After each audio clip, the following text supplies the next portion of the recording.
The year 476 AD marked a poignant moment in history when Romulus Augustulus, a tragic young leader, ironically named after the founders of both the city and the empire, was removed from his throne as the last Caesar by a barbarian general who had been part of the imperial forces. This marked the definitive end of the Roman Empire in Italy. This event was merely a visible indication that Italy's power had completely vanished, and in the West, the barbarians had undeniably emerged as victors in their long-standing conflict with the Roman Empire.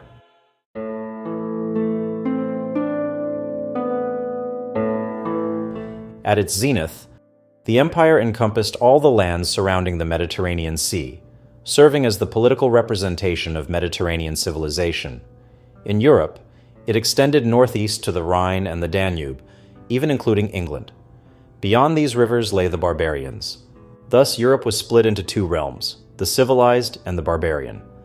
One was a vast Latin empire founded on slavery and managed by a highly centralized bureaucracy, while the other consisted of various tribes of Teutonic heritage, united in a straightforward societal structure that was fundamentally democratic in nature. The empire, a vast tapestry woven from numerous ethnic groups including Etruscan, Iberian, Celtic, Greek, Egyptian, and many others, was forged and sustained through the military and administrative brilliance of Rome. Roman law and order reigned supreme over this diverse populace, allowing all to partake in the benefits of the Pax Romana. The extensive network of Roman roads connected cities from Cadiz to Milan, and from Milan to Byzantium, and onward to Palmyra. Uniformity in currency, weights, and measures was a hallmark of this civilization. The people of Africa, Asia, and Europe, granted citizenship through an imperial decree, expressed their gratitude for their Roman identity. Today, the enduring influence of Roman law, the Romance languages, and the Roman Catholic Church stands as a testament to the strength and resilience of Roman rule.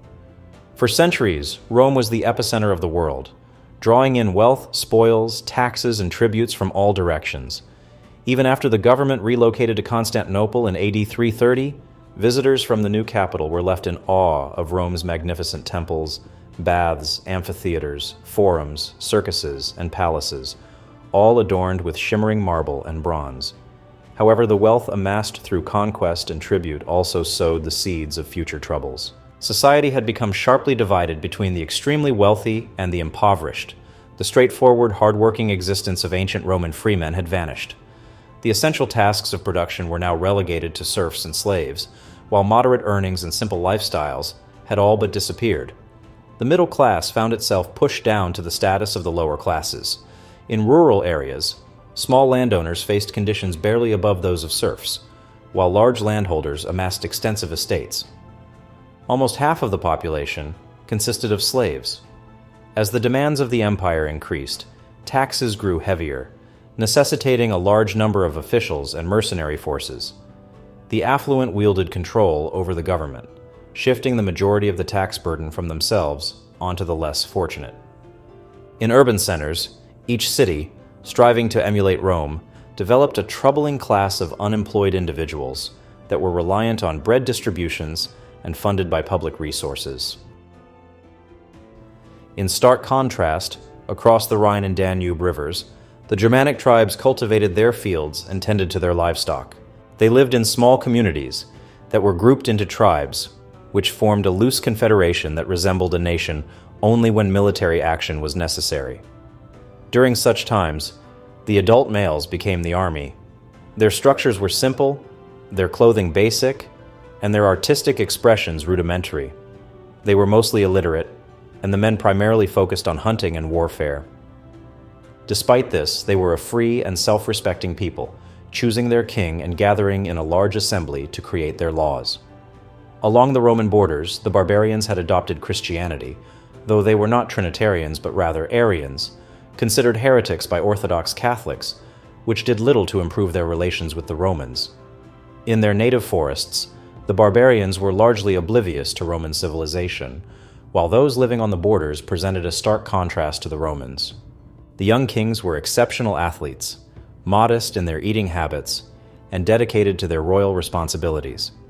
The elders of the barbarians held a deep admiration for Roman civilization, yet they were described as stiff and lumpish in body and mind. The young warriors, towering at 6 feet or more, sported long yellow hair and had a hearty appetite for garlic and other robust foods. They roamed about with bare legs, clad in rough ox-leather boots, and donned short-sleeved garments of various colors, cinched tightly at the waist, with swords hanging at their backs, shields at their sides, and battle axes in hand. However, it would be misleading to draw a stark division between these two contrasting groups in Europe. The Germanics were labeled barbarians simply because they were not Romans, yet many had served in Roman armies and had lived in cities like Constantinople, Trier, or Milan, becoming well-versed in Roman military tactics and discipline. In fact, the Roman army often recruited from among the barbarians. Roman merchants frequently engaged with them, and through various interactions, the barbarians, especially their leaders, were influenced by Roman civilization, which they viewed with a mix of amazement and respect that sometimes bordered on reverence. While it may be difficult to draw a clear distinction, Romans and barbarians were fundamentally different. The existence of two societies with such contrasting civilizations side by side in harmony was simply unfeasible. One would inevitably dominate the other. The conflict between the empire and its adversaries had been nearly unbroken since the era of Julius Caesar, and for many centuries, the empire had emerged victorious. However, internal social decay accelerated rapidly, and by the early 5th century, the empire's fate was sealed. Rome, the very heart of the empire, lay nerveless, dead, unsceptered, vulnerable to any who sought to take advantage. And they did. The Visigoths, led by Alaric, seized the city in 410 and showed mercy, while the Vandals, under Genseric, took it in 455 and were ruthless. The collapse of Rome, which we now recognize as unavoidable, struck the civilized world with a profound shock. Saint Jerome, who had gone to the wilderness near Bethlehem in order to meditate upon the prophets, wrote, "My voice is choked, and my sobs interrupt the words which I write. The city is subdued which subdued the world. Who could believe that Rome, which was built of the spoils of the whole earth, would fall, that the city could at the same time be the cradle and grave of her people? That all the coasts of Asia, Egypt, and Africa should be filled with the slaves and maidens of Rome? That holy Bethlehem should daily receive as beggars men and women who formerly were conspicuous for their wealth and luxury?" The city of Rome was often regarded as eternal, having gained a near-sacred status through centuries of reverence. When Rome ultimately fell, the Western Empire found itself without any support. The Suevian Visigoths invaded Spain, while the Franks, Burgundians, and Alemanni took over Gaul. England fell to the Angles and Saxons, and the Vandals seized Africa. With the overthrow of Romulus Augustulus, Italy too became the domain of a barbarian general. The ensuing era of European history in Gaul, Spain, Africa, and Italy was characterized by the blending, or at least the attempted blending, of the ancient populations of the empire with their barbarian conquerors. This process had, as previously mentioned, begun even before the empire's collapse. For generations, barbarians were welcomed as settlers and enlisted as soldiers, with entire tribes being integrated within Roman territories. Imperial leaders understood that the empire's survival depended on incorporating barbarian strength, and they supported this integration. However, true assimilation never occurred, and with the empire now under barbarian control, society was divided into two distinct classes: the rough warlike conquerors at the top, and the more refined yet weakened subject population, vastly outnumbering them below. The astute barbarian leaders, well versed in Roman customs, recognized that to establish a lasting rule and a civilized governance, they needed to embrace the intricate structures of the empire. They understood that without assimilating Roman culture, it would take them centuries to develop a civilization of their own. This realization was particularly evident in Italy. Odoacer, the general who ousted Romulus Augustulus, was acutely aware that a state relying solely on barbarian military forces while maintaining a Roman civil administration could not endure. The legitimacy of barbarian rule required backing, especially legal validation, from the local populace. Such legitimacy could only be derived from the empire. Odoacer and other perceptive barbarians instinctively sought recognition from Constantinople. they did not perceive their actions as having dismantled or suppressed the empire. There was no belief in the existence of two separate empires, one Eastern and one Western, one enduring and the other fallen in 476. To the Roman perspective, the empire had always been a singular entity, a cohesive whole. The division into Eastern and Western regions was merely for administrative ease. The empire itself remained undivided. Even after the barbarians had swept through the western territories of Europe, the emperor in Constantinople continued to be the ultimate source of authority and law. The barbarians found it difficult to escape the influence of this theory, despite their minimal attention to it in practice. Odoacer accepted the empire's authority without hesitation, seeking only to manage the civil and military affairs in Italy. Before delving into the efforts to establish a lasting barbarian governance in Italy, and to unify barbarians and Romans into a single community, it is essential to highlight a rising force that played a crucial role in the landscape.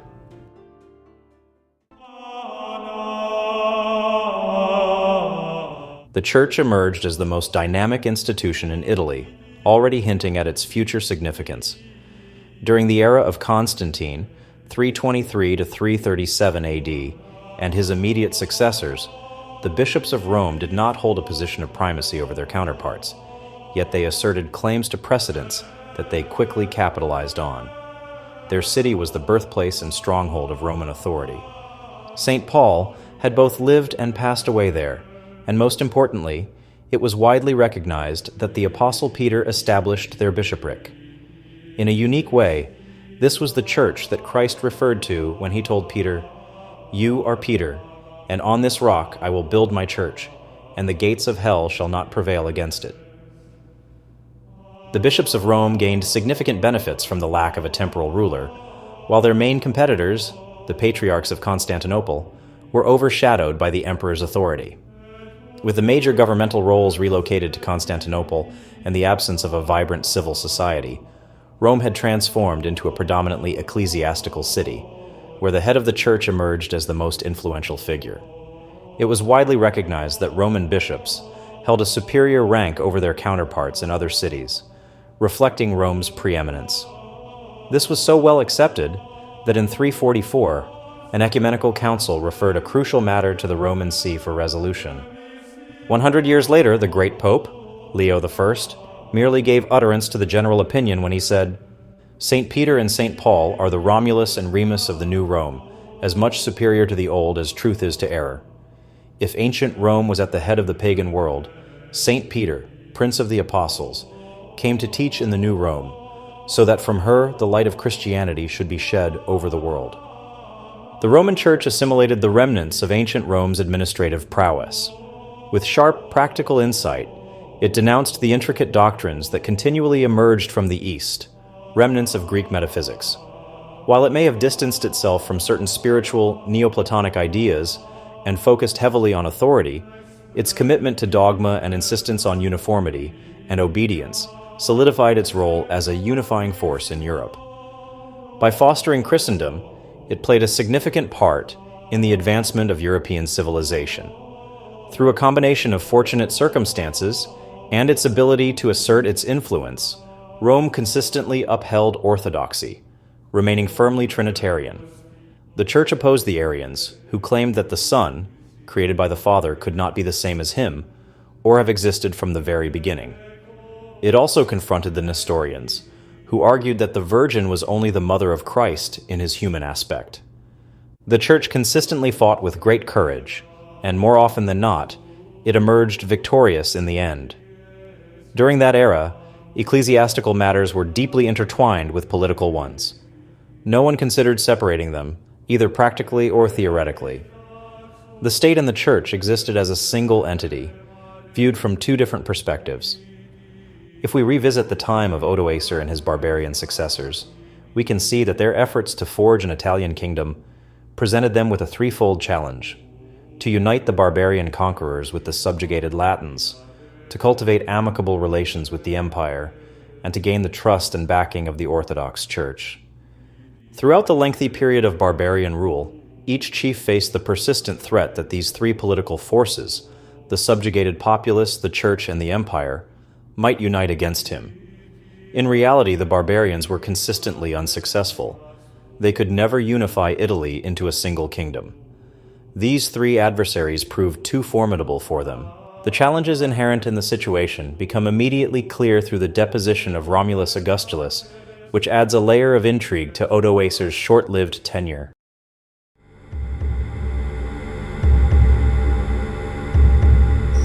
From 476 to 489, Odoacer's time in power is not one that demands extensive study, since his efforts to build a sustainable government throughout Italy were brief and ineffective.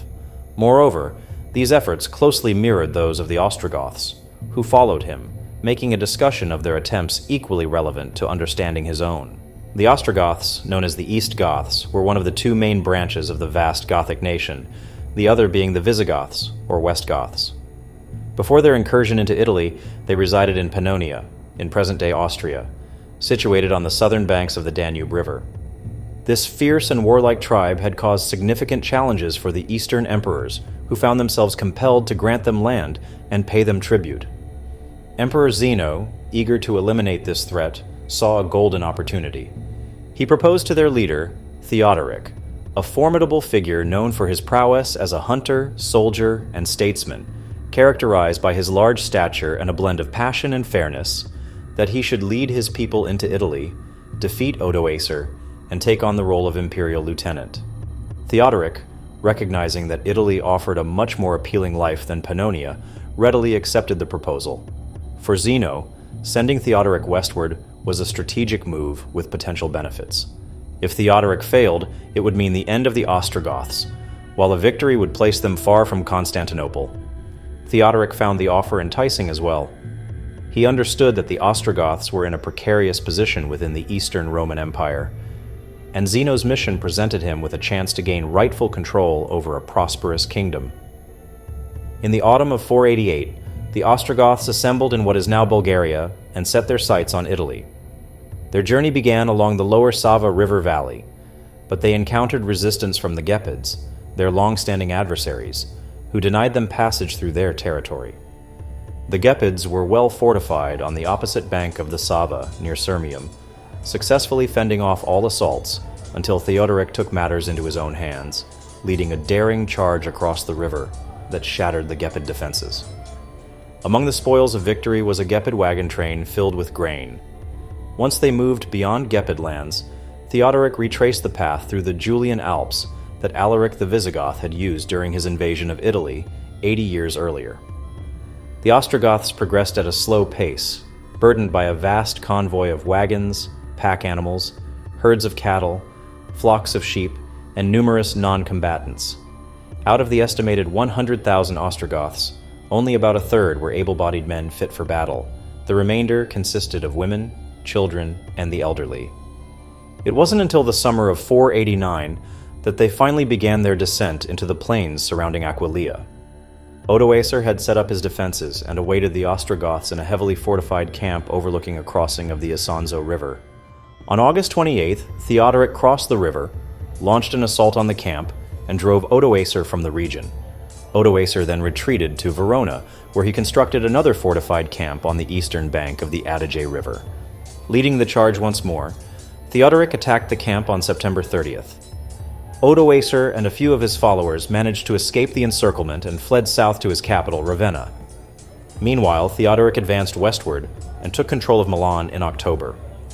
In Milan, Odoacer's chief of staff, Tufa, along with a significant number of German troops, surrendered to Theodoric.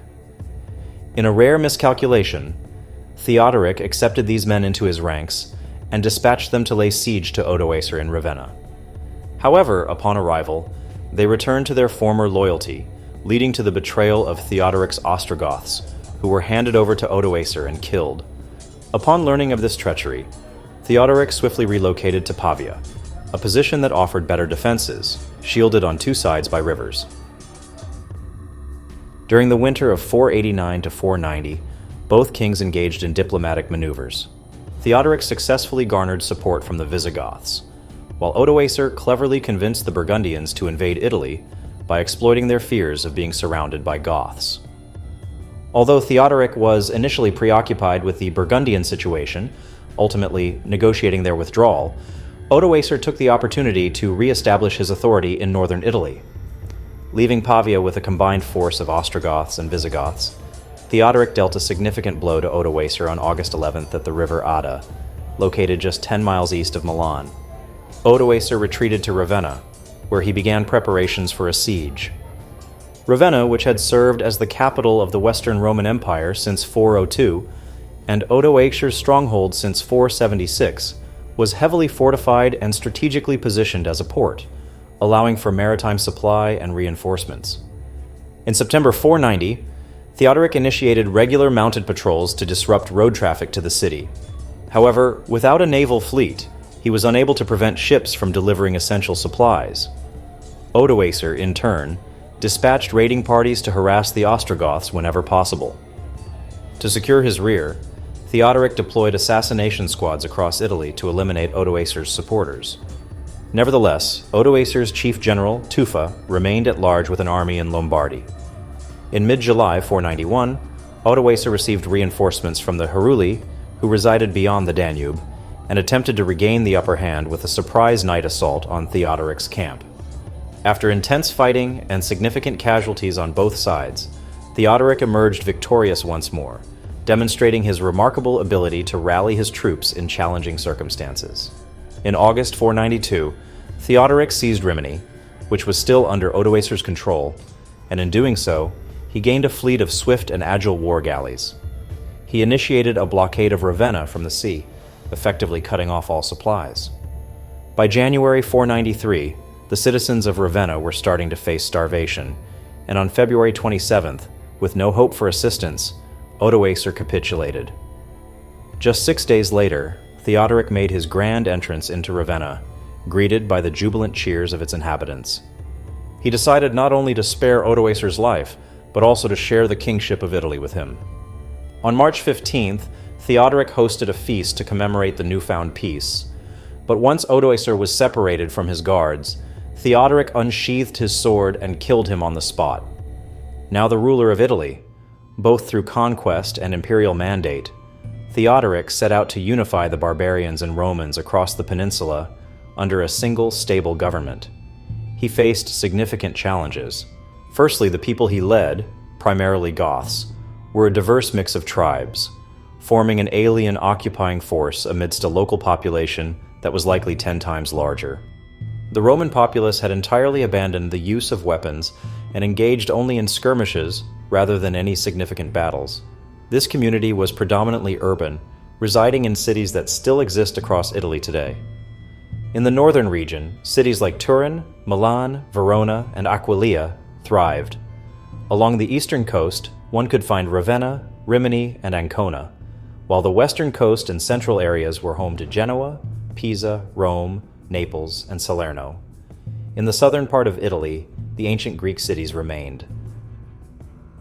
The everyday affairs of life were firmly in Roman control, with professions such as lawyers, physicians, weavers, spinners, carpenters, masons, and cobblers predominantly filled by Romans. Many laborers on large estates were also of Roman descent. In contrast, the Goths primarily served as warriors, engaging only in basic trades necessary for village life. Their leaders transitioned into military landowners. Unsurprisingly, each ethnic group harbored feelings of suspicion, disdain, and contempt towards the other. It is clear that both time and skilled leadership were essential for the two peoples to truly comprehend one another, engage in shared professions, intermarry, and ultimately regard themselves as fellow countrymen. Theodoric's approach can be categorized into three main areas: his interactions with the local population, his relationship with the emperor, and his dealings with the church. He was fair and considerate towards the Romans, striving to limit the distribution of land among his followers to areas previously held by Odoacer's men. The civil administration remained largely in Roman hands, allowing Romans to operate under their own laws, while Goths adhered to Gothic law. He appointed Cassiodorus, a distinguished Roman noble known for his wealth and intellect, as his chief advisor. Theodoric also created a legal code based on existing imperial codes and reduced taxes. Following the tradition of the late Western emperors, he resided in Ravenna, where the Basilica of Sant'Apollinare Nuovo a baptistery, and a mausoleum still bear witness to his reign.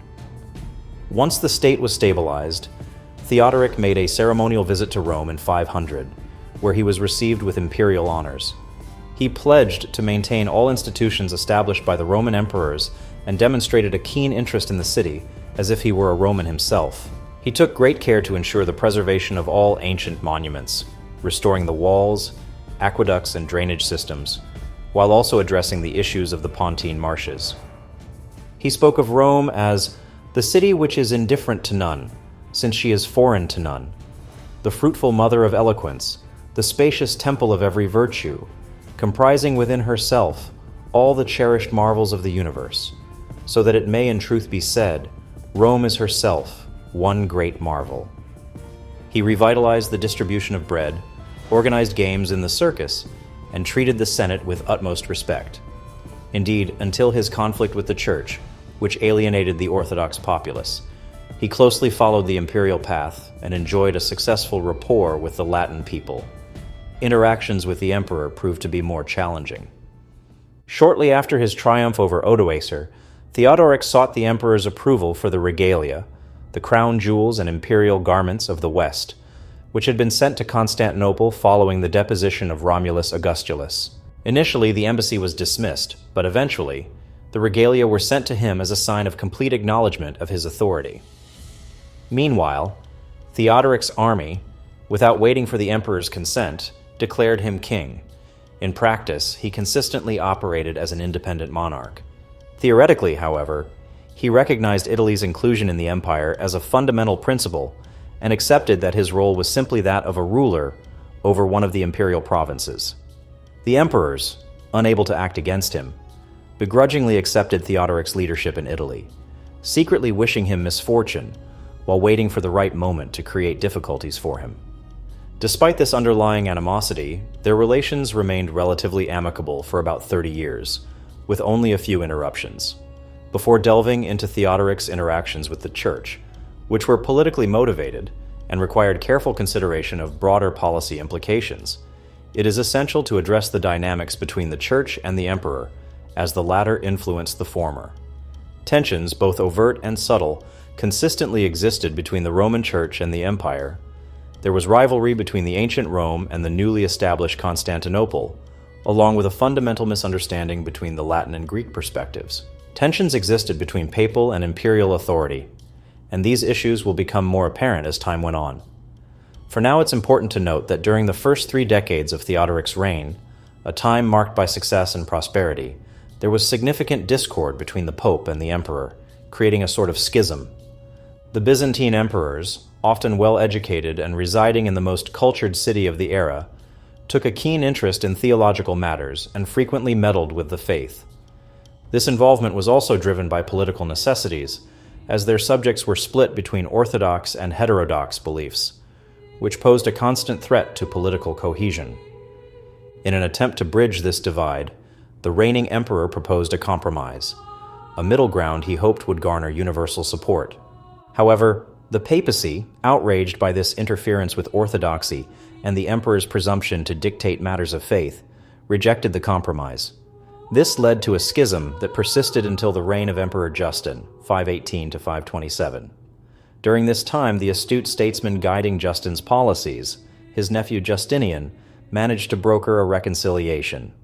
Justinian harbored ambitions of reclaiming Italy for the empire, and understood that achieving this goal required the papacy's backing. In 519, a papal delegation bearing an olive branch was warmly received in Constantinople, where both the emperor and his nephew denounced the earlier compromise and embraced the Orthodox Catholic faith. Consequently, the rift was mended. During the time of the rift between the empire and the papacy, the Gothic king navigated his relationship with the Church with remarkable caution. Although he adhered to Arianism, like most barbarians except the Franks, he treated Catholics with notable fairness. He deliberately avoided meddling in the Church's internal matters, until circumstances forced him to intervene for the sake of maintaining order. While in Rome, he upheld a commendable demeanor.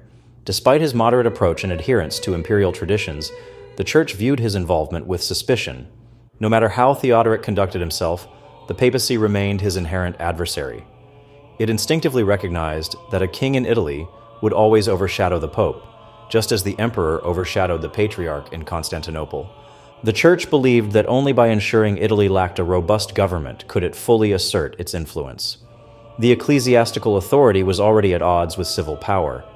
The Church's stance toward Theodoric foreshadowed the dynamics of the Holy Roman Empire throughout the Middle Ages and the contemporary Kingdom of Italy. However, until the reconciliation between the emperor and the pope, Theodoric faced no significant challenges. Around the year 524, the shrewd Justinian, bolstered by his complete reconciliation with the papacy, sensed that the moment had come to initiate the recovery of the lost western provinces, and made his first aggressive move.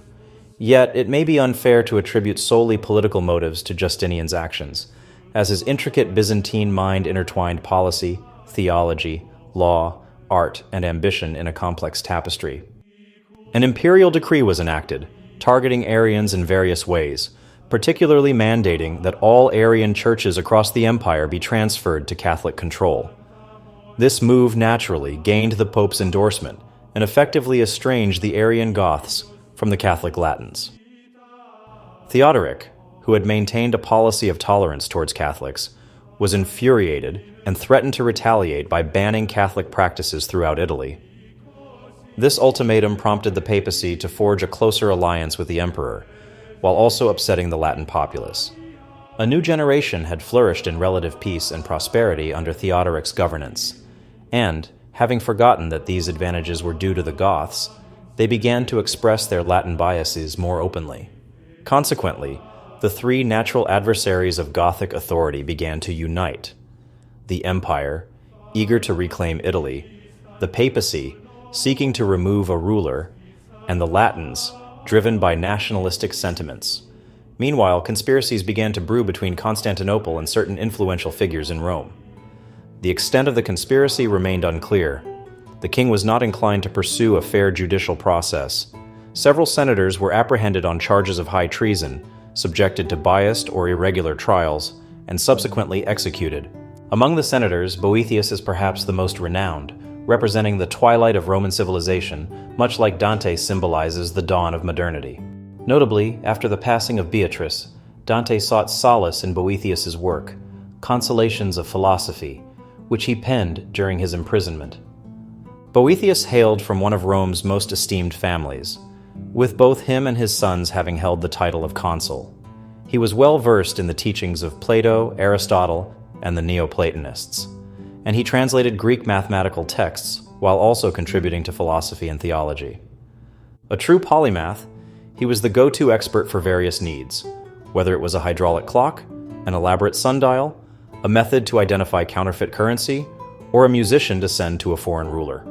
His Consolations of Philosophy gained widespread popularity throughout the Middle Ages in numerous languages, serving as his defense, his argument against Theodoric, and offering a Latin perspective on the barbarians. He says, "The hatred against me was incurred while I was in office, because I opposed the acts of oppression to which the Romans were subjected. The greed of the barbarians for the lands of the Romans, always unpunished, grew greater day by day. They sought men's lives in order to get their goods. How often have I protected and defended wretches from the innumerable calumnies of the barbarians who wished to devour them." A contemporary historian's account provides a counterpoint to the Roman defense. Everything about the barbarians, even the very smell of them, was hateful to the Romans. Nevertheless, it often happened that they, especially the poor, preferred the oppression of the barbarians to that of the imperial officials. The rich Romans impose taxes, but they do not pay them. They make the poor pay them. And when peradventure the taxes are diminished, the relief goes not to the poor but to the rich, so that, when it is a matter of paying it concerns the people, and when it comes to the matter of reducing taxes, it is as if the rich were the only persons taxed at all. Not Franks, Huns, Vandals, nor Goths behave so shamelessly. Despite the numerous trials and executions, Theodoric's anger and suspicion only grew. He forced the Pope to travel to Constantinople to advocate for fair treatment of the Arians and the restoration of their churches. Upon the Pope's return, he managed to secure some concessions for the Catholics, but nothing for the Arians. In response, Theodoric imprisoned him until his death in 526. Following this, he appointed a successor, who was quickly elected by the terrified Romans. This authoritarian move sparked widespread discontent, leading many to believe that a Byzantine invasion was imminent. However, Justinian, still weaving his intricate plans, chose to delay, possibly out of fear of Theodoric and a desire to wait for his demise. He didn't have to wait long, as Theodoric passed away that summer, taking with him Italy's greatest hopes. The death of Theodoric marked the end of any hope for a Gothic monarchy. Even during his reign, a decline had begun to take hold among the younger generation.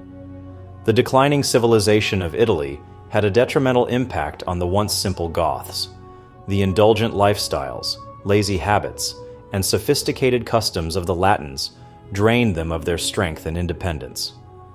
The conquerors found themselves divided, with some clinging to traditional Gothic ways, while others embraced Latin culture. This fragmentation was evident in the royal family. The young king fell into a life of excess, his mother succumbed to her Latin inclinations, and his cousin, the last of the royal lineage, became so engrossed in literature and philosophy that he proved utterly ineffective in leadership, ultimately being overthrown by his own soldiers.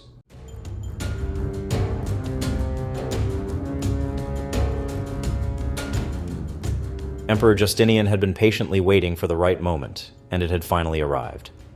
The Goths were fragmented, the papacy and the Latin populace supported him, and his brilliant general Belisarius, fresh from his successful campaign against the Vandals in Africa, was prepared for action. In 535, the campaign to reclaim Italy commenced. The Goths were disoriented, divided, and lacking a strong leader, while Belisarius was a military mastermind, commanding an army of seasoned veterans.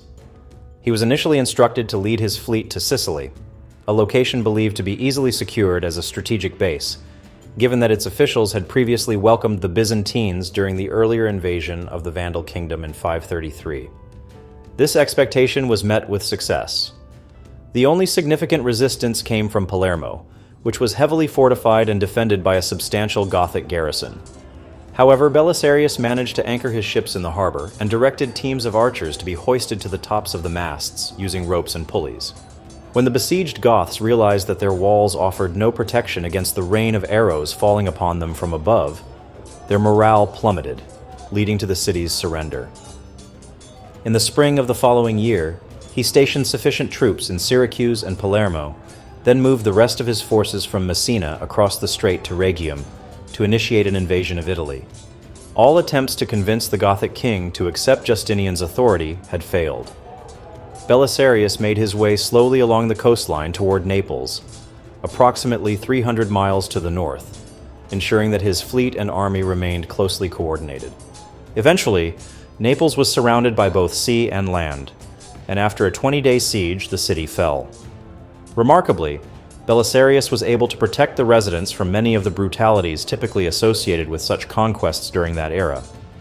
Belisarius advanced northward and entered Rome unopposed in December 536. The residents, likely aware of what had happened in Naples, opted not to resist the Byzantines. In 537, the Ostrogothic king Vitiges assembled his troops and besieged Rome. Despite having a smaller force, Belisarius was tasked with defending the city against a significantly larger Gothic army. The siege endured for more than a year, during which Belisarius skillfully repelled numerous Gothic attacks, leveraging the city's defenses and his tactical acumen. Crucial reinforcements and supplies arrived by sea for the Byzantines, enabling them to endure the prolonged siege. In 538, Belisarius initiated a counteroffensive, seizing several towns in the Gothic rear, which compelled Vitiges to abandon the siege. That same year, Rimini fell to the Byzantines, followed by Milan in 539. Nevertheless, the Goths, in collaboration with their Burgundian partners, successfully recaptured the city, representing a major defeat for the Byzantine troops. However, a major development in the war happened the following year. Belisarius captured the Gothic capital Ravenna in 540. It was made possible only by the aid of a fleet which sailed along the Adriatic coast, captured Ancona, and then landed an army of 7,000 and cooperated in the taking of the city of Rimini. Following the successful campaigns of the previous few years, Belisarius was summoned back to Constantinople. The reconquest would have been complete had Justinian not grown wary of his overly successful general and recalled Belisarius. The Goths managed to improve their situation, and their king, Totila, a courageous warrior, temporarily turned their declining fortunes around. He was chosen as king by the Ostrogothic nobles in 541. As a skilled military strategist, he shifted the momentum of the Gothic War in their favor, reclaiming significant portions of Italy from the Byzantine Empire, including major cities like Naples and Rome. Totila was more than just a fighter. He recognized the value of winning the people's favor. He gained the support of the lower classes by freeing slaves and redistributing land to the peasants. The Gothic resurgence under Totila continued, and the war dragged on for another decade. However, Justinian, with his keen understanding of people, appointed an exceptional yet unassuming man, Narses, as general-in-chief in 551. Despite lacking military experience and having spent his life in the imperial civil service, Narses managed his troops as if he had been raised in a military camp. After a relatively short campaign, he confronted and defeated Totila at Taginae in 552, where the valiant Gothic cavalry crashed against the steadfast formation of Narses' dismounted soldiers. Despite his defeat and subsequent death in battle, Totila is remembered as one of the most capable kings of the Ostrogoths. This defeat forced the remnants of the Gothic army to surrender in 553 and retreat over the Alps, facing an uncertain future. Thus, the first attempt to establish a barbarian kingdom in Italy came to an end. Its failure highlighted that without the backing of the Catholic Church, creating a kingdom in Italy was unfeasible, as the Church held sway over the Latin populace. Although they did not engage in battle, the Church had numerous ways to support allies and obstruct adversaries. Justinian successfully reclaimed Italy, reintegrating it into the imperial fold. However, the local populace, initially hopeful for relief after surviving their previous Arian rulers, soon faced economic hardship and bureaucratic oppression under their new leadership. The gap between the eastern and western regions had widened significantly during the barbarian invasions, leaving Italy as a western outpost, forcibly linked to the Greco-Oriental Empire. For the next 5 centuries, Italy's narrative would revolve around its gradual detachment from the east and rejoining with the west. This liberation unfolded in stages, with the initial move occurring shortly after Justinian's triumph. This remnant of the Roman Empire, situated at the crossroads of Europe and Asia, was a peculiar entity. It's remarkable that it managed to endure at all. The longevity of the Eastern Empire serves as a testament to the remarkable strength of Roman political structure. The regions under its control, Thrace, Illyria, Greece, Asia Minor, Syria, Palestine, and Egypt, were united solely by their allegiance to a single governing body. By the close of the 6th century, the Roman Empire had effectively transformed into a Greek one. Greek was the predominant language spoken in Constantinople, with Latin having faded from official use. Nevertheless, the empire was still recognized as the Roman Empire and commanded respect from the emerging barbarian kingdoms of Europe, which looked up to it with the reverence befitting the legacy of Augustus and Trajan. For instance, a king of the Franks addresses the emperor thus: "Glorious, pious, perpetual, renowned, triumphant Lord, ever Augustus, my father Maurice, Imperator," and is content to be called in return, "Childebert, glorious man, king of the Franks." It's important to note that during this period, Constantinople was the leading city in Europe. Greek philosophy and artistry thrived there, and Justinian had recently completed the construction of St. Sophia. Indeed, for centuries, Constantinople remained the most cultured city in the world. The emperors ruled Italy after its reconquest through an imperial representative known as the Exarch, who made his home in Ravenna. This governance relied on a fragmented administrative system that dated back to the era before the fall of Romulus Augustulus. Although there was an effort to distinguish between civil and military responsibilities, the relentless nature of warfare concentrated power in the hands of the military. Typically, the Byzantine officials were Greeks, educated in Constantinople and steeped in the imperial tradition. They viewed themselves as outsiders and lacked both the desire and the capability to effectively assist Italy. Their primary focus was to extract funds for the empire, while their personal interests revolved around amassing wealth for themselves. The condition of the country was dire. For nearly 2 decades, 535 to 553, Italy was embroiled in continuous conflict. Regardless of which faction emerged victorious, the unfortunate locals were forced to accommodate and support foreign troops, enduring the harsh treatment of a ruthless military. The land was plagued by disease, famine, and devastation. Everyday life came to a standstill. Buildings, churches, and aqueducts fell into disrepair. Roads were neglected, and rivers were left unregulated. Vast areas of once fertile land were deserted. Livestock wandered aimlessly without herders. Crops failed, and grapes dried up on the vines. The scarcity of food led to widespread illness. Mothers abandoned their sick infants, and sons left their fathers' corpses unburied. The residents of the cities were not any better off. Take Rome, for example, which had been seized 5 times. Before the conflict, its population stood at 250,000. By the end, fewer than 25,000 remained. It is said that during one stretch, every living soul abandoned the city, leaving the once great capital of the world to lie silent and desolate for 40 days. Although peace eventually returned, the oppressive burden of Byzantine taxes proved just as harsh as the invasions by barbarians. Italy fell into a state of ignorance and despair. The Latin people seemed indifferent to their rulers, lacking the will to rise up and fight, instead choosing to submit quietly.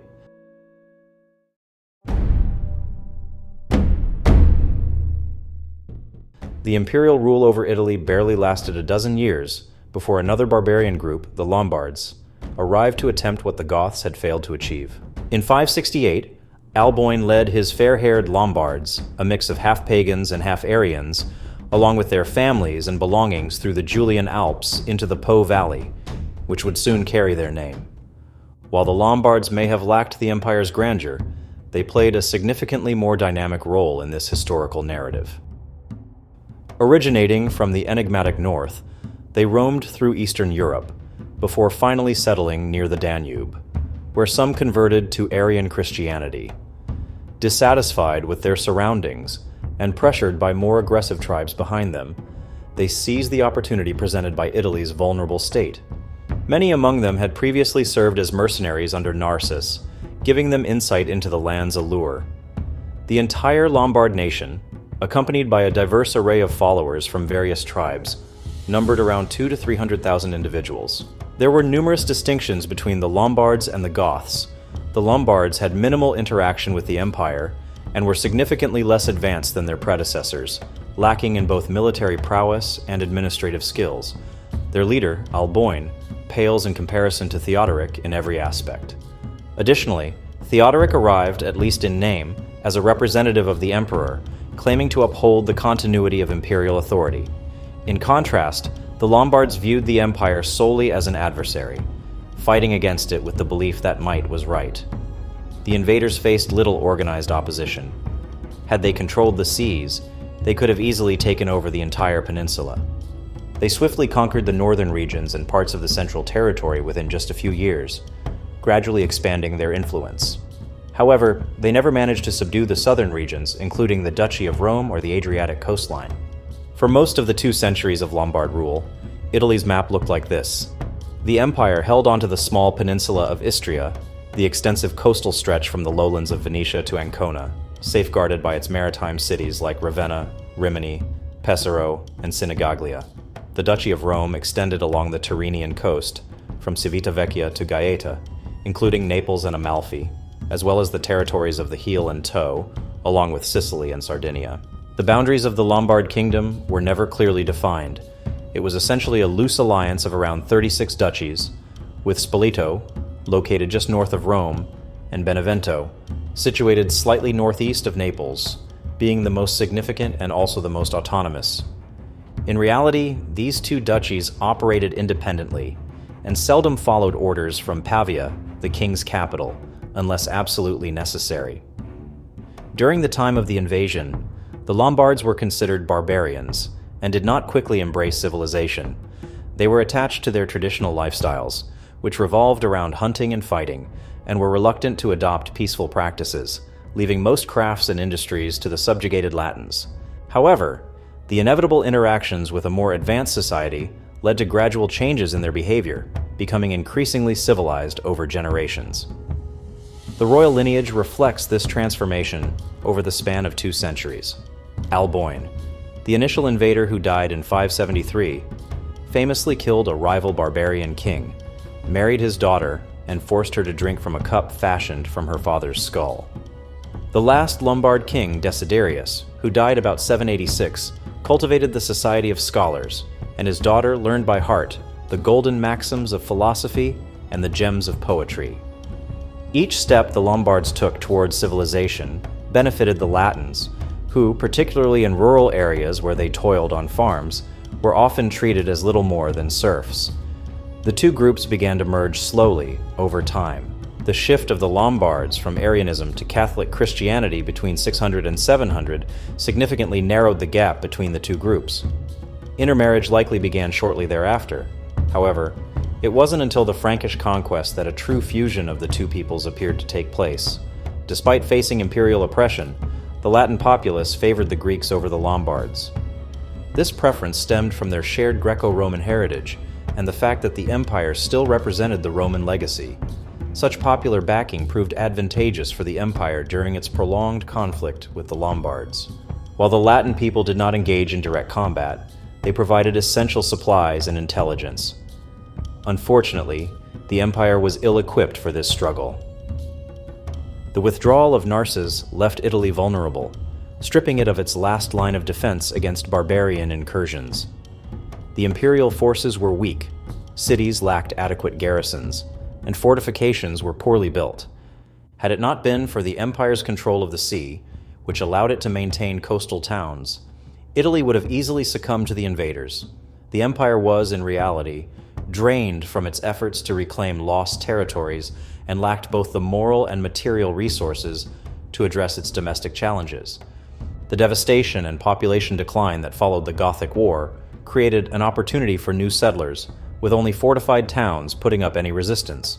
By 572, much of Venetia, Liguria, and Tuscany had been taken over, and after a 3-year siege, Pavia emerged as the capital of the newly established kingdom. Alboin was assassinated in 573, and following the brief rule of Clef, the Lombards found themselves without a king for 11 years. During this time, independent war bands traversed the Apennines, establishing their own duchies around Spoleto and Benevento. The regions defended by the prominent cities of Ravenna, Perugia, Rome, and Naples remained under imperial control, resulting in a complex patchwork of political divisions. Amidst this turmoil, Pope Pelagius issued the first call from the papacy to the Catholic Franks. Responding to this appeal for orthodoxy, they temporarily aided in curbing the Lombard advances. Although this alliance was fleeting, it prompted the Lombard dukes to seek a revival of royal authority. The monarchy, however, was fundamentally fragile due to its elective nature, which hindered the formation of a stable dynasty. Over the course of 2 centuries, 9 different families ascended to the throne, with dynastic conflicts exacerbated by the religious divide between Arians and Catholics. Each assertive Lombard king pursued 2 main goals: to challenge the imperial territories and to bring the dukes, particularly in the northeast and far south, under control. In 590, after the brief reign of Authari, Agilulf emerged as the true architect of the Lombard state, being chosen as king. He wed Theodelinda, the widow of Authari and daughter of the Catholic Duke of Bavaria, thereby securing a beneficial alliance while inadvertently paving the way for the introduction of Catholicism into the Arian kingdom. Agilulf's campaign against the empire faced resistance from Exarch Romanus, who ruled from the marsh fortress of Ravenna. However, due to limited resources, he had to rely on the dukes and the pope to safeguard the more distant region of Rome. In Gregory the Great, Agilulf encountered a formidable adversary. Driven by a deep love for Italy and a strong sense of duty towards his people, Gregory felt compelled to engage in political affairs, laying the groundwork for the future prominence of the papacy. Rome faced threats on 2 occasions, and the pope took it upon himself to organize the defense and negotiate the retreat of the Lombards. In the northern territories, Agilulf seized the remaining lands along the Po that were still under Roman control, a victory that was later built upon by Rothari, who captured Uderzo and the Ligurian coastal area, including Genoa. Rothari initiated the strengthening of royal authority. He issued his renowned edict, the first written law of the Lombards, aimed at establishing a consistent legal framework in place of local customs. Additionally, he laid the groundwork for the royal domain in the newly acquired region of Genoa and asserted his dominance over the duchies of Piedmont. The power of the southern kings was significantly bolstered by Grimoald, the Duke of Benevento, who took the throne in 662. For a period, his family held sway over all Lombard territories, successfully seizing Taranto and Brindisi from the empire. Following Grimoald's passing, the crown reverted to the lineage of Theodelinda. This new leadership shifted away from the ambition of conquering Roman Italy, and by 681, the Catholic Church achieved a decisive victory in Lombardy, leading to a lasting peace with the empire. From that point on, the clear distinction between Lombard Italy and Roman Italy was recognized, with the divisions of the 7th century leaving a lasting mark on the region until the unification of Italy in the 19th century. The kingdom encompassed the entire area from the Alps down to the Adige River and the Apennines, including Tuscany and the southern duchies of Spoleto and Benevento. In between these territories lay the Cartes Ravennatese and the Pares Romani, along with Campania, which remained under imperial control, as did the northern Venetian islands, Calabria in the far south, and the islands of Sicily, Sardinia, and Corsica. The narrative of Roman Italy in the 7th century highlights the increasing separation from Byzantium, both in religious and secular pursuits. The emperors were acutely aware of the growing tensions, prompting them to make two significant attempts to tighten Italy's administrative and ecclesiastical control. As the empire's Asiatic and African territories faced the brunt of the initial Muslim incursions, Constans II sought to establish Italy as a stronghold for resisting both Arab and Lombard threats. He initially settled in Rome and later moved to Sicily. However, his strategies sparked dissatisfaction among the Italians, who were burdened with supplying and transporting for the military. This discontent was exacerbated by the emperor's authoritarian stance during the Monothelite debate, ultimately leading to a revolt by the Exarch and inspiring the courageous opposition of Pope Martin I. Constance's immediate successors abandoned his plans, but Leo the Isaurian resumed efforts to suppress Italy's independence. Throughout the intervening years, a sense of self-identity began to emerge within the region, yet the two dominant movements of the time were at odds, hindering a unified purpose. On one side, the Lombard kings aimed to consolidate all of Italy under their dominion, while on the other, the Italians sought to liberate themselves from exarchal control and achieve autonomy within the empire. In the Lombard kingdom, there was a gradual blending of Italian-Roman elements in both ethnicity and culture.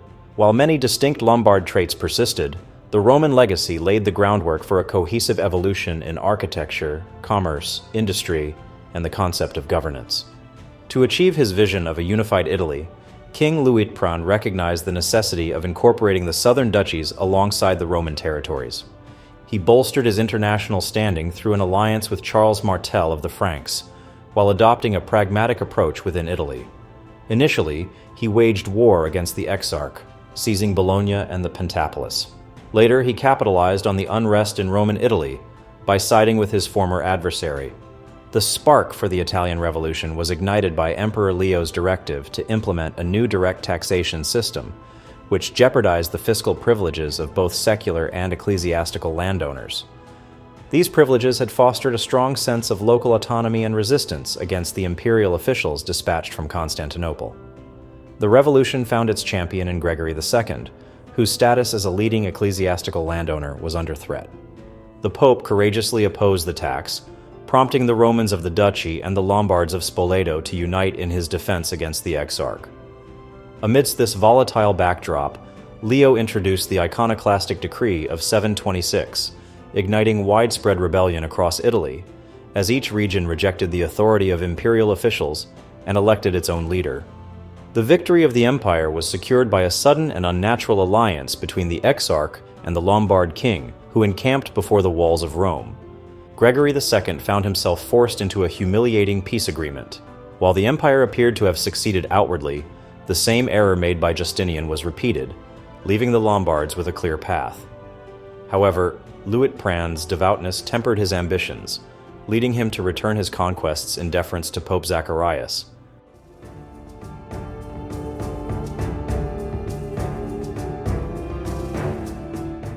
Aistulf, who ascended to kingship in 749, was of a different nature. His reverence did not prevent the fall of Ravenna, although it might explain his unusual reluctance to assault Rome. The exarch was powerless, and at the emperor's request, Pope Stephen traveled to Pavia in 753 to negotiate with Aistulf. Aware of the futility of his mission, he had already initiated talks with the Franks, the papacy's earliest allies against the Lombard threat. With remarkable resolve, Stephen crossed the Alps and, in a meeting with King Pepin at Ponthion, secured his support. Pepin pledged to champion the cause of St. Peter and the Republic of the Romans, vowing to restore the Exarchate of Ravenna and the rights and territories of the Republic. The Pope, for his part, consecrated Pepin as the King of the Franks and Patricius of the Romans at St. Denis. In 2 military campaigns in 754 and 756, Pepin compelled Aistulf to relinquish his territorial gains, transferring them not to the exarch but to the Pope, who implicitly claimed to stand for the Roman Empire. This marked a pivotal moment in the history of both the papacy and Italy. Initially, there seemed to be little change in Italian politics. The Lombard kingdom was pushed back to its 681 borders. Roman Italy still theoretically belonged to the empire, even though the exarch and the military chief in Rome had vanished, leaving the Pope to appoint officials. Pepin returned over the Alps, and until his son Charles the Great's campaign, the Frankish king held no more authority in Italy than an honorary protectorate over the papacy. 20 years later, the scenario of 753 repeated itself. The Lombard king Desiderius launched an attack on the exarchate, threatening Rome, prompting Charlemagne to cross the Alps to defend the city. After a 6-month siege, Pavia fell. During this time, Charlemagne visited Rome and presented Pope Hadrian with a donation that granted him all of Italy, south of a line from Luna to the mouth of the Adige, while ostensibly reaffirming Pepin's earlier grant. Desiderius was captured and taken, along with his queen, to a German prison.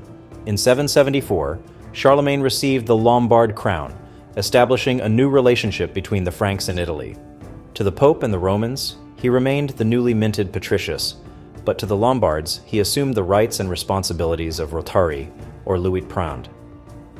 Charlemagne did not find the time to assess the Lombard kingdom, later known as Regnum Italicum, in contrast to Romania, until 781. With the exception of brief intervals at the start of the 10th and 11th centuries, this kingdom was predominantly ruled by sovereigns with connections beyond the Alps. However, it never fully integrated into the realms of the Franks or Saxons. On Christmas Day in 800, almost 27 years after his crowning at Pavia, Charlemagne knelt before the altar of St. Peter's to receive the imperial crown from Pope Leo III. As he did so, the Romans erupted in a traditional salute to their emperor. Life and victory to Charles Augustus, the great and peaceful emperor crowned by God. The Pope was determined to maintain a sense of historical continuity, asserting that Rome had always been part of the empire. The Romans were merely reaffirming the imperium that had resided in Constantinople since 476. While the Western Empire could not claim to encompass all of Christendom, it symbolized the genuine unity of Western Europe at the dawn of the 9th century. The restoration of the Roman Empire was achieved through an ambitious effort to unite the Germanic people and Romans in a political alliance, significantly shaping the course of medieval European history. This unity was reflected in the similarities of institutions and laws among the various barbarian tribes, as well as in the shared Roman Christianity and the use of Latin in religious services, legal documents, chronicles, and theological writings. Additionally, Charlemagne's vast territories closely aligned with the ancient provinces of the West, earning him the affectionate title of Father of Europe. It is said that Charlemagne was taken aback by his imperial coronation. Regardless of his surprise, this monumental endeavor to establish a Christian empire should be seen as a collaborative achievement between the Frankish king and the Roman Pope. The emperor in Byzantium found the innovation unacceptable, and the issue of reconciling the two empires remained unresolved as long as the Greeks held territory in Italy. For a while, Charlemagne entertained the ambitious idea of uniting the East and West through a marriage to the Byzantine Empress Irene. However, by 812, he opted for a compromise that involved a division of both the empire and Italy. His claim to the imperial title was acknowledged, and in exchange, he relinquished Venice and the Dalmatian coast to the east, while retaining Istria and Pola for the west. Consequently, aspirations for Frankish dominance in the ancient Roman regions of the south were ultimately abandoned. The resurgence of the Western Empire addressed the challenges of Italian development that had troubled statesmen in the 7th and 8th centuries. The vision of a Lombard Italy was shattered, allowing the Pope to free himself from Byzantine oppression while still maintaining the imperial connection. The central Roman territories, along with the Lombard kingdom, were incorporated into the new empire, yet the papacy's territorial holdings preserved the remnants of the previous divisions. Currently, the Frankish emperors maintained their authority over Rome and asserted their right to approve papal elections. However, this period laid the groundwork for the future ambitions of the papacy to gain temporal power in Italy. In the southern regions, a compromise with Byzantium postponed the integration of this last Roman territory into the Western Empire. When the Normans finally facilitated its separation from the east, the empire was too weakened to enforce its dominance. The intervention of the Franks rescued Italy from isolation and reconnected the nation with the mission of preserving the Roman legacy for Europe. The political identity of Italy was solidified during the coronation of Pepin, Charlemagne's second son, which initiated a line of distinct kings under the overarching authority of the family head. Specific edicts were introduced alongside the ancient Lombard Code, while the general capitularies of the Frankish domain were also applied to Italy. Significant reforms were implemented in governance. Lombard dukes were replaced by Frankish counts, yet the fundamental structure of Italian institutions remained intact. An ancient Roman city, or civitas, which included the town and its surrounding area, had served as the center of the duke's power, and this principle continued in the establishment of counties. The counts were appointed directly by the king to wield military, judicial, and financial authority within their jurisdictions. They acted strictly as officials, overseen by the missi dominici, who traveled specific routes across the land. The emergence of communal families was curtailed by the swift succession of rulers after 888, each of whom appointed new counts. The overarching goal of the Carolingian dynasty was to curb the emergence of territorial entities larger than the typical county. However, in the ancient duchies of Friuli and Spoleto, as well as in Tuscany, influential marquesses of Frankish or Bavarian descent established states that held a position of power between the kingdom and the county. The long-standing Frankish strategy of bolstering the church was also applied in Italy, leading to bishops receiving grants of immunity for their lands. This immunity not only prohibited royal officials from entering episcopal territories for fiscal or judicial matters, but also delegated their responsibilities concerning the bishop's tenants to an advocate chosen by the bishop. This arrangement laid the groundwork for the future territorial and administrative authority of the bishops. A significant political consequence of the Lombard conquest was the chance it provided for the papacy to strengthen its position and assert independence while the Lombards and Byzantines were engaged in conflict. If Italy had remained under Greek control, the Pope would have merely been a local bishop, holding only a ceremonial rank above the metropolitans of Ravenna, Aquileia, and Milan. Conversely, if Italy had transformed into a Lombard kingdom, the Pope would have been subject to royal appointment. However, with the Lombard kings clashing against the Byzantine exarchs, both sides sought papal support and occasionally competed for it. This dynamic allowed the Pope to gain control over the city and the Duchy of Rome, establishing himself as the true leader of the Latin populace and clergy. Indeed, the expansion of the Roman Catholic Church during this era is a particularly fascinating development. The Lombards created the conditions for its growth, but the true strength to seize this opportunity came from within the Church itself. This power was a blend of various secular and spiritual elements. Faced with the troubles of the world, people turned with a passionate urgency towards religion, seeking solace, structure, and safety within the Church. In the end, the fall of the Lombard kingdom and the rise of Charlemagne changed the course of Italy. While it wasn't the end of Germanic influence, it marked the end of a distinct era of barbarian kingdoms ruling Italy. It symbolized a shift towards a more unified and integrated Italian identity. While Charlemagne's rule initially fostered a sense of unity, the subsequent centuries witnessed Italy's gradual disintegration into numerous smaller states and city-states. This political fragmentation has since become a key feature of Italian history.